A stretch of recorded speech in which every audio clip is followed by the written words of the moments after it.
Welcome back to the Balance Boldly podcast for ambitious women in business and a few brave men. I'm your host, Naketa Ren Thigpen, always excited to be in the space with you.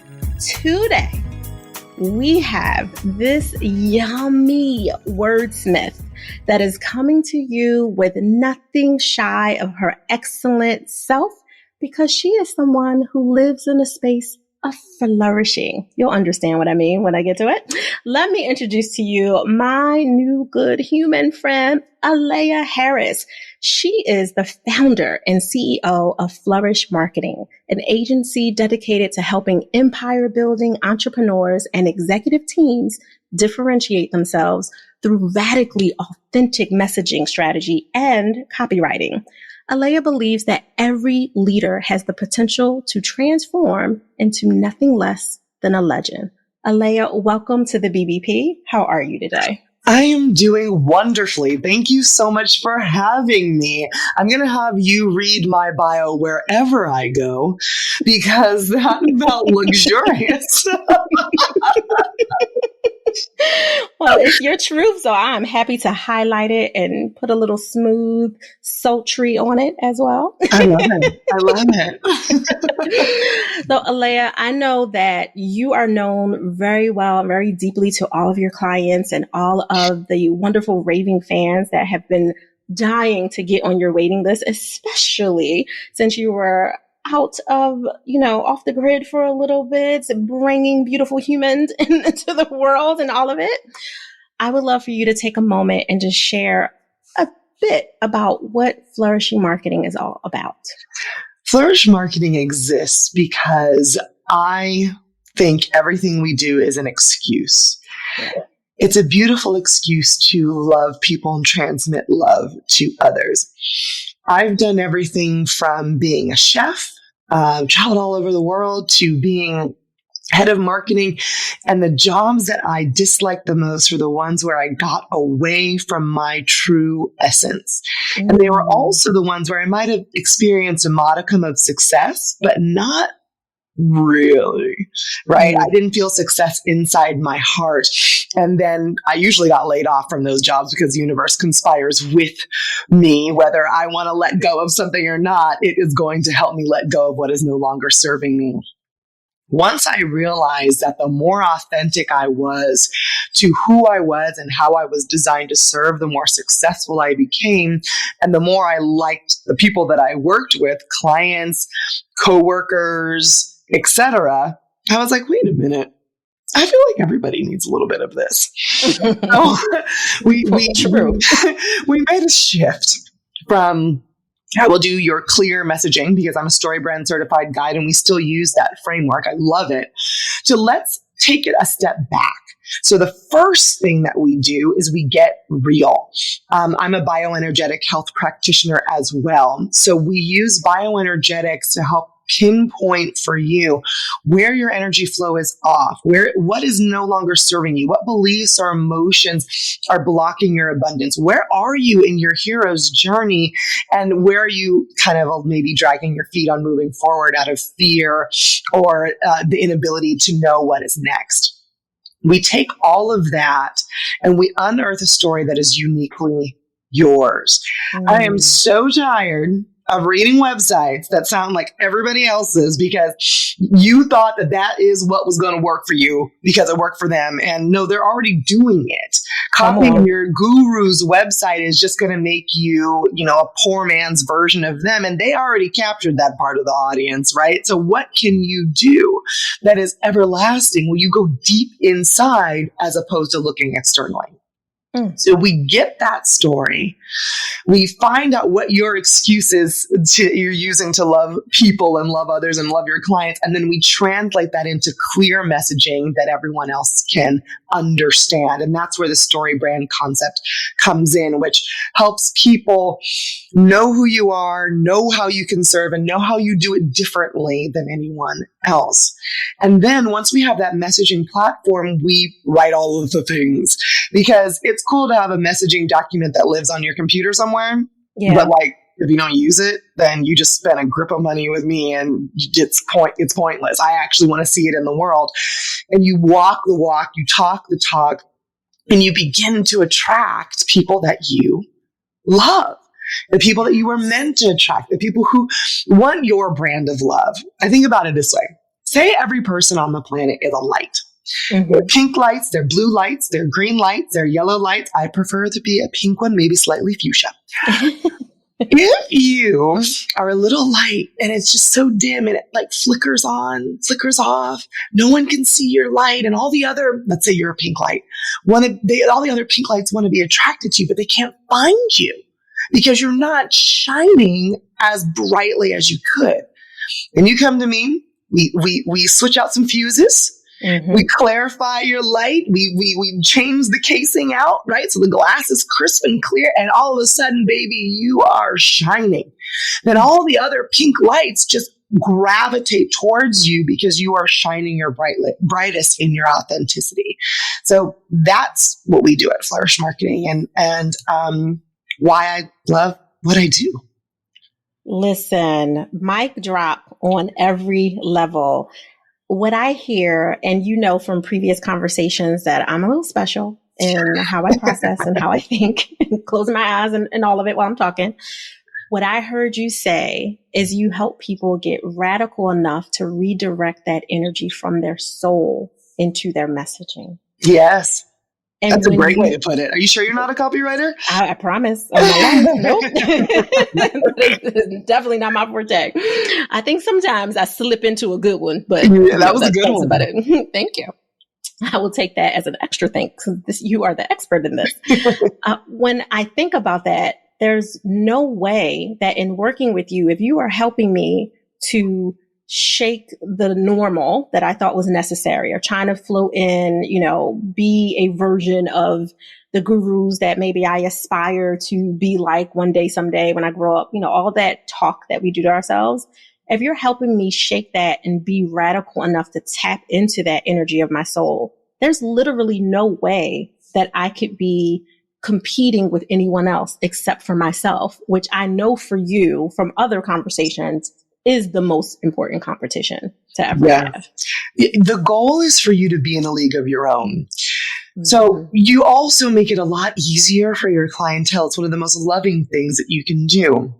Let's say that you are a doctor in private practice. Let's say you're a gynecologist, and people are trying to choose the best gynecologist. So they go on the websites. They're like, well, this person has the best smile, or I like their brand colors.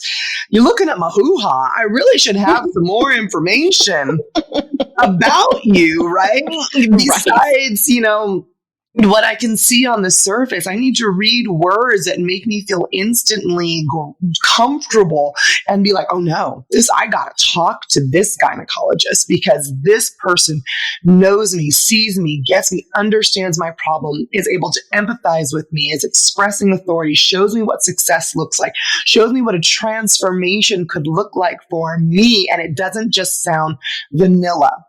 Yes. What you don't want is to sound vanilla, and if you took your logo off your website and put somebody else's on, it would be exactly the same thing and nothing would be different. When you match your soul to your messaging, as you were saying, you are loving people at a higher level. They're not struggling to find a solution to their problem that is an exact fit. Yeah. As opposed to how it was before, where you're like, come on, I'm board certified, I'm this, I'm that. And in today's day and age, that's not enough. Right. And people are calling all service providers, all product creators to a higher standard, because what have we just done, people? We've been at home for 2 some odd years, looking at ourselves and our belly button lint and trying to figure out who we are, what do we want, right? How do we want to show up? How do we not want to show up? There's a great resignation, quiet quitting. All of those things are happening because people are having come to Jesus moments. Yes. And if you still just sound like everything and everybody else, then you are not part of that new wave and you will get left behind. Competition is an interesting thought. Because, are there other gynecologists, therapists, real estate agents? Absolutely. But there is only one you. There's only one me, and I'm very good at turning away clients who are looking for someone who is not me. I make recommendations all day long because I don't want to work with you if we're not a match. I've done that before. It is not fun for anybody. That initial, oh, I got paid. That's fun. Not gonna lie. I'm a real big fan of money. But a week later, 2 weeks later, a month later, you're ruining the day that you ever let that client sign that contract. Why? They're not an energetic match, not an emotional match. They're probably a lesson that is coming to you because you didn't learn it before. Congratulations. Hopefully you'll learn it now and not do it again. Right. And I think from that perspective, that's that ability to be brave enough to fearlessly flourish, right? To be okay with pushing a check across the table is what I learned to do a long time ago in my business. Like, it's okay.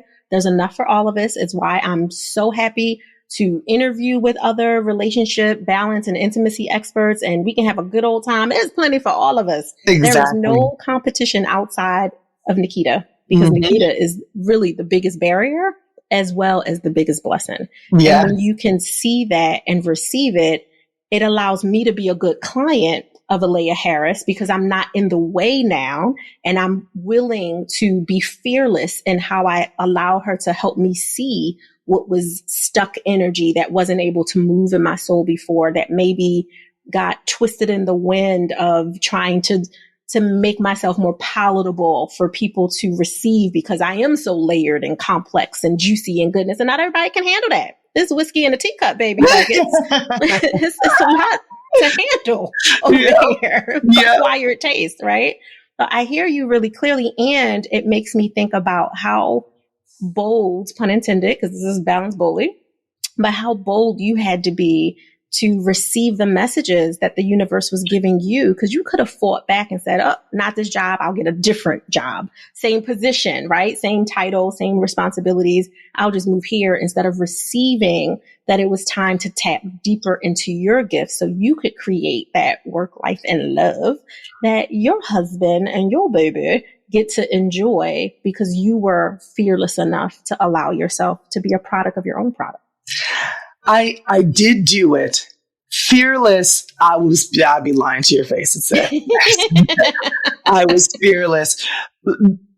Some of my challenges, some of my karmic thing that I'm working out is around trust and fear and patience.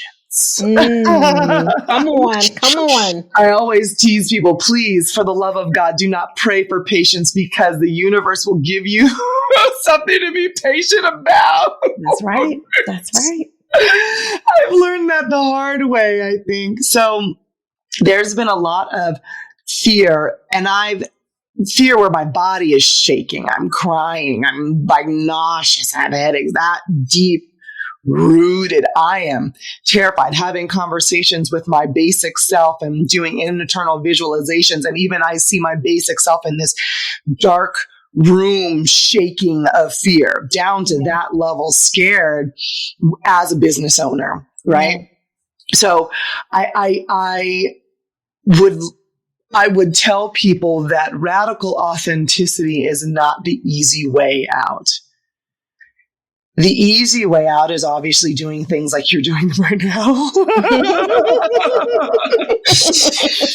It will involve, you might not necessarily be shaking and crying in fear, but you will have to remove and move. Yeah. You will have to remove things that are no longer serving you, even when you really like them. Even when you're like, are you sure? But it's gold and sparkly. Yep, that's the thing that needs to go. That's the thing. And it's going to be uncomfortable. The duration of the discomfort is up to you. And discomfort that's a thing. But struggle is totally optional. Yeah. It doesn't have to feel difficult. I went through a difficult period so I could know what that was, so I can guide people through to their authenticity without it needing to be so much of a struggle. Right. And I I had a revelation just the other day. I was like, wow, I'm so grateful that I struggled this way because now I know this, I did that, I know this. And it was a true deep appreciation for what I had to get through in order to feel confident that when I look at you in your face and you're sitting across from me on the Zoom as my client, I know how to help you. Right. And call you out because I know what it means to be authentic and when you're not doing it. And when you're harming yourself, really more than anybody else. So if you are kind of at a crossroads right now and you're scared, just know that that is okay. You are normal. Because that was something I was like, too, like, because, you listen to all the podcasts and everybody's got it together. Right. They're perfect. Perfect. And they're making $5 million in 5 minutes. I'm like, something's wrong with me. I also will say that, yeah, something probably is wrong with you. The gut reaction for other people is, no, baby. Nothing's wrong with you, baby. You're perfect. Now, something might be wrong, right? You might be doing something that is not conducive to your highest good. And wouldn't you rather me tell you that and tell you how to move past it rather than me just coddling you and telling you that everything's okay? For me, living in that fear place, I needed to go through it and be in it, but I got stuck in it like quicksand and mud on my feet. And it wasn't until I started developing a prosperity plan and doing abundance meditations and doing clearing, physical clearing in the shower, emotional clearing, spiritual clearing, all of it, that I really got unstuck because I was doing it wrong. And thank God, because, when you go to the doctor and something, you're like, I have this thing. And they're like, nothing's wrong with you. And you're like, please find something wrong with me so that you can fix me. I was so grateful that I figured out what was wrong so that I could fix it. Absolutely. It's okay to be wrong. Yeah. You're reminding me of, one of my, as Black women, we have a lot of family members that are non-blood related. Mm-hmm. So one of my aunties is non-blood related. She has this saying that really is very visual and it stands out. If my slip is showing, she's dating herself a little bit, but if my slip is showing under my dress, don't tell me I look great. Tell me my slip is showing so I don't go out here thinking that I'm hot stuff when I'm hot stuff looking messy. Right. Like I would rather you point out my mess to me in safety and privacy and knowing that I'm held safe with you when you do it because you weren't trying to wait until I was out in public with other people looking to call attention to me and point it out then. Mm-hmm. So that's not your friend. The person that does that is not your friend. Listen, on every level. Mm-hmm. On every level. And they probably are not your coach, your advisor, your consultant. If they're waiting for you to go ahead and make a mess after they've been training you in private, they say, oh, it's good enough. Because to your point, they haven't been through no real mess. Mm-hmm. They passed some really good tests. They're skilled weapons that know how to answer some direct questions from the book that they learned it from the video or audio tutorial, YouTube University, wherever that they learned it. But if you have not experienced a thing, it's really hard to intuitively pick up on it before it occurs and gets out of hand. Absolutely. So I value you saying I went through some mess and it made me more powerful in my skill set because I'm not taking away from all the skills that you added into that too. Right. And that helped you tap deeper into your gift. Right. Yes. Have I done the study? Yes. Have I done the workshops and the certifications? And I've been a marketer for over a decade. Mm-hmm. But my secret sauce needed to come from me being able to be so radically empathetic with you as a client that I can help you become radically authentic. Yeah. And the only way to do that is to tune into where you are, what you're saying. It's funny because we do bioenergetic scans on people and the scan is robust and my client might say something in the first 5 minutes that take the next hour. Mm-hmm. Because I'm like, yeah, so there's lots of an onion here. That is layer one. And we're going to start there because this is what you're saying that is probably the most detrimental to what your goals are. And there's so many other things that we could talk about. And yes, I could just parrot back what everybody else has been telling you, but you've already heard that. Mm-hmm.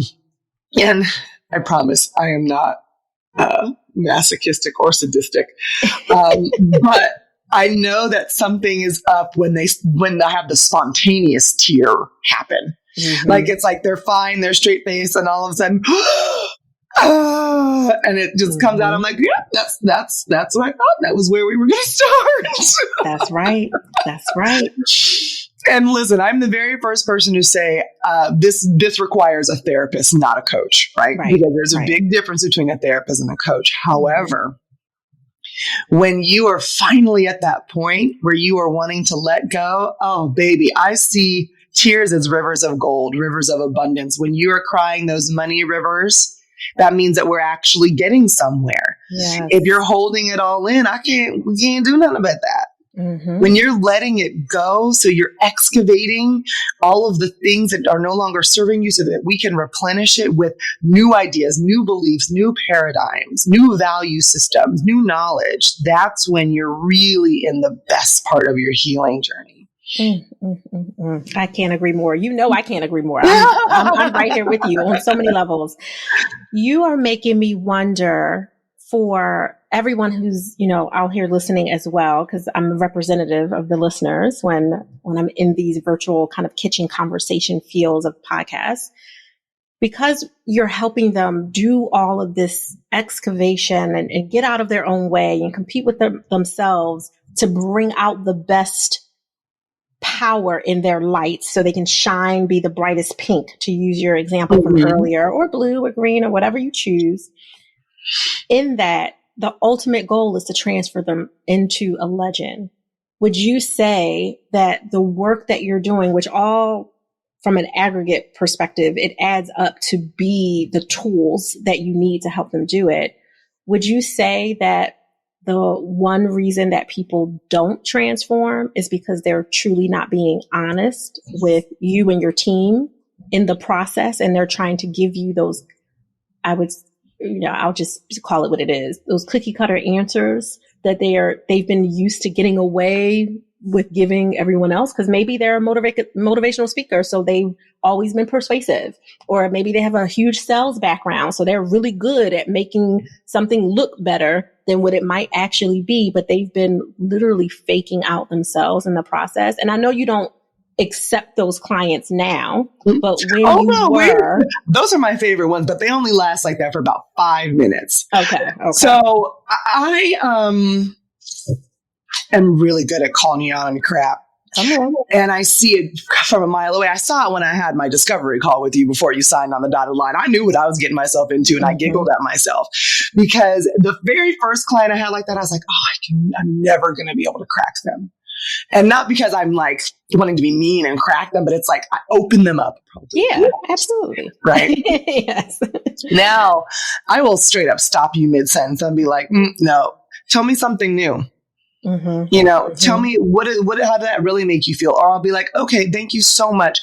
Let's talk about your favorite childhood moment, or like we're needing to redirect because you need to be asked a set of questions you've never been asked before. And I ask really good questions.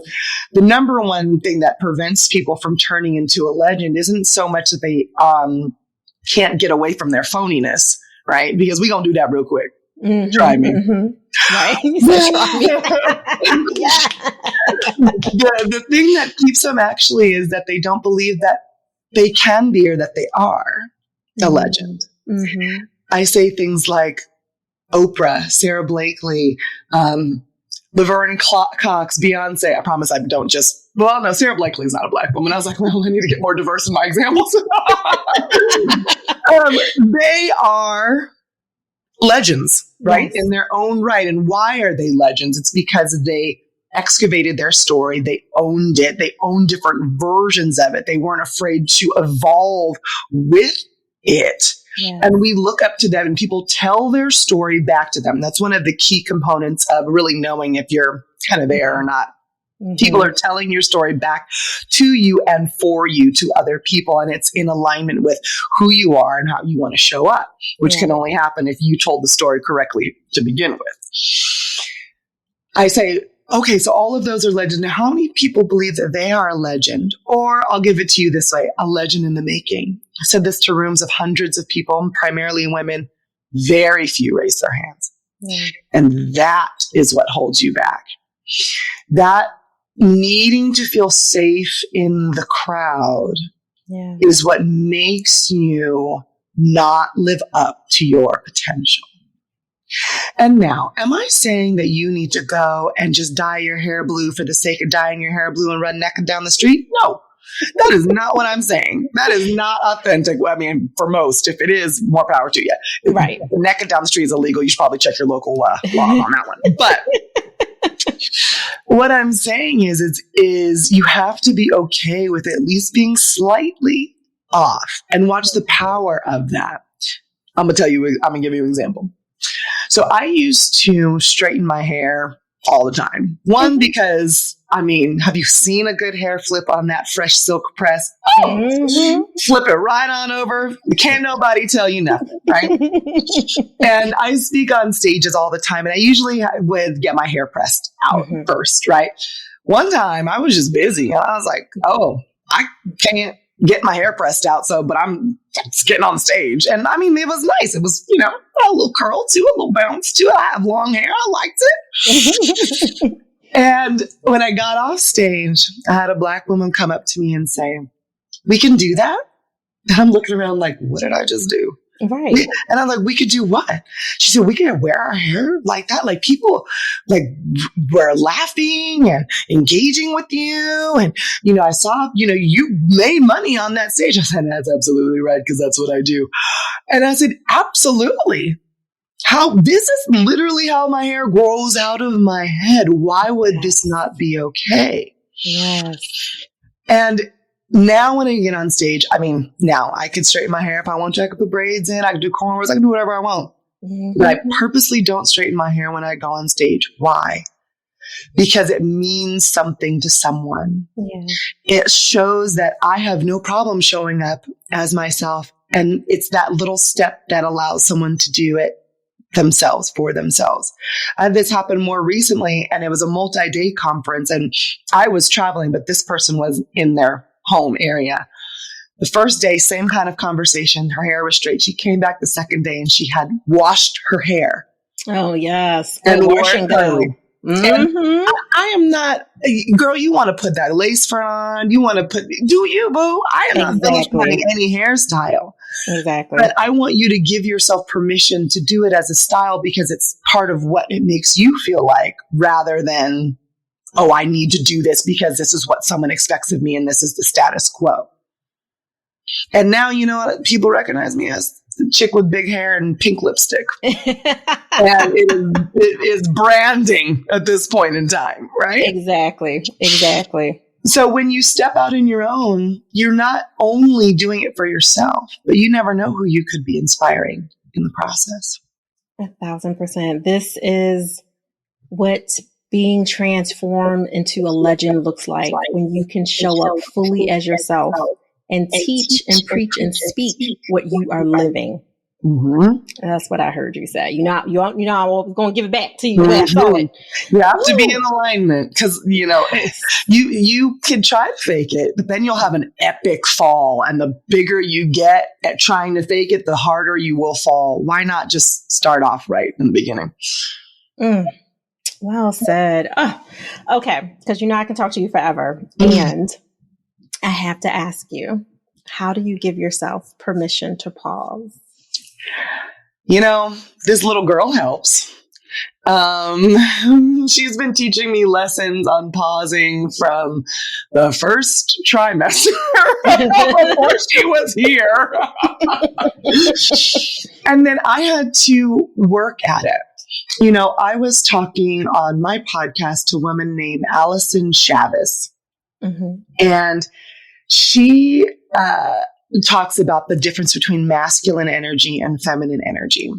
Yeah. And I realized, and she has a cool little download too, because I was like, you're able to fool yourself into thinking that you're doing it right until it's like right in front of your face. And you're like, oh, right. No, never mind. I'm not doing it right. And I was so in masculine energy, the push, the do, the to-do list, the check it off, the da-da-da-da-da-da. And I was getting nowhere. Mm-hmm. Mm-hmm. And I then had to consciously shift. It felt so wrong. I felt lazy. I felt incompetent. I felt like this is not going anywhere. Guilty. How dare I shift into this energy flow without pushing forward? But when I did, you know what I did? A week after, I signed a big client. And then after that, I found, someone just sent money. And then after that, someone sent me a gift. And then after that, someone started taking my husband and I out for dinner. Who takes a couple out to dinner? Somebody who really want your business. Right. Just saying.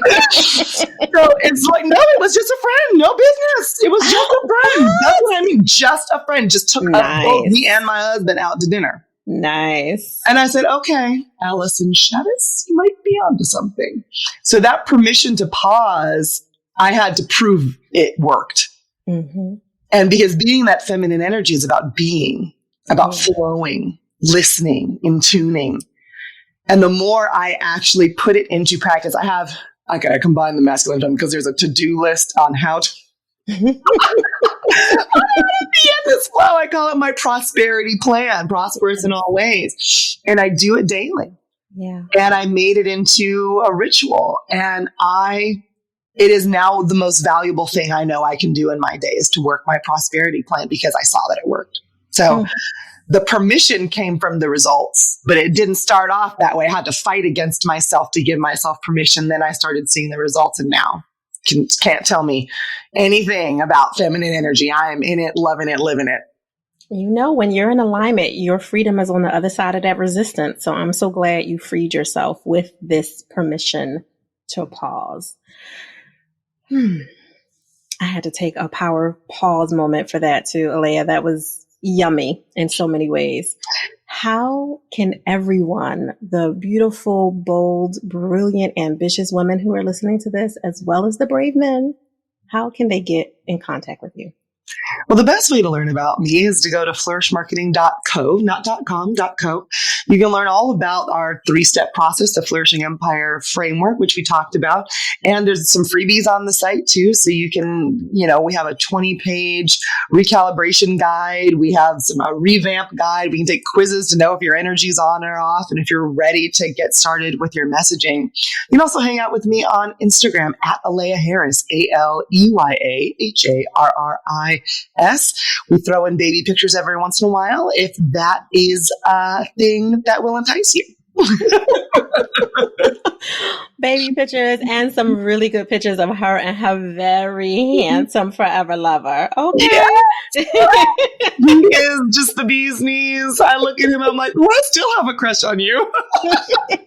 That's what I'm talking about. That's what forever love looks like. I'm just saying that's a whole separate conversation. But yes. Oh, Aleya, thank you so much for carving out time from your very full and productive, I won't use the word busy, schedule and making room to share not only your story, but why you do what you do for so many of the humans that you help, both individually as business owners and those teams that really, really need your support. Bad. Like bad. Okay, sorry. I'm being biased. All right. Thank you. Truly.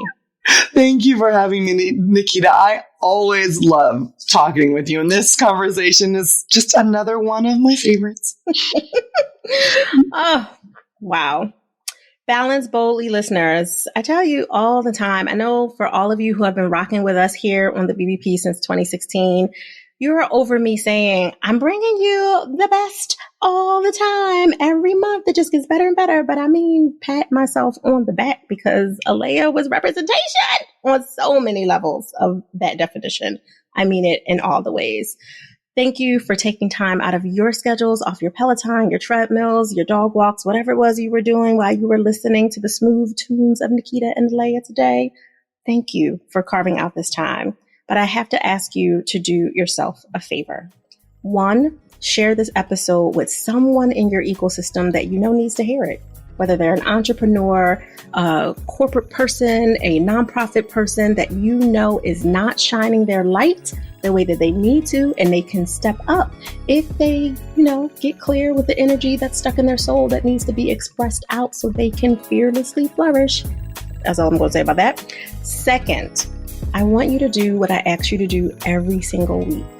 Enjoy the balance of your day, but remember, do it boldly.